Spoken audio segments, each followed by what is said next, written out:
Unfortunately, more Islamophobia. This time, Algerian Muslim woman stabbed to death by racist neighbour in Germany. Um, Algerian Muslim woman stabbed to death by racist neighbour. Rahma Ayat, a 26-year-old Algerian woman studying nursing in Hanover, Germany, was stabbed to death in an apartment building by her 31-year-old neighbour. Rahma contacted her family in Algeria to complain about her neighbour, who was constantly harassing her, making racial remarks and mocking her hijab.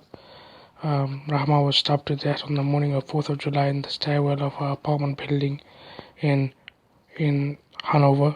There's a village in Hanover or town or whatever, which I can't pronounce. According to police and eyewitnesses, the neighbors heard her cries for help and alerted authorities. She was found with multiple stab wounds to her chest and shoulder and died shortly after emergency services arrived. A 31-year-old German man who lived in the same building was arrested later that day and remains in custody. Despite repeatedly complaining to the German police about her neighbor, the complaints were not taken seriously.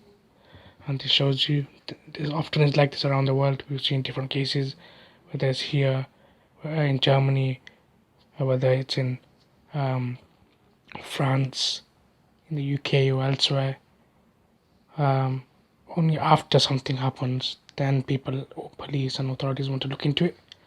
And of course, I'm not saying it's limited to the Muslim community or the minority community. Other people have experienced similar, where police will look into it after something has happened, not when someone's complained. They don't take seriously. Of course, there's budget cuts and police are struggling and whatever else, and they have to prioritize certain things. But this is a wake-up call to not only address this issue, but also the issue of the media and the politicians and whatever else.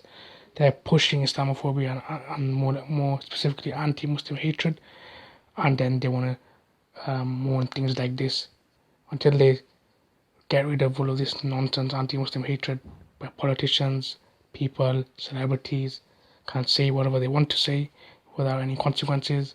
Then things like this will continue to happen with people absorbing these anti-Muslim things, and then they do things like this.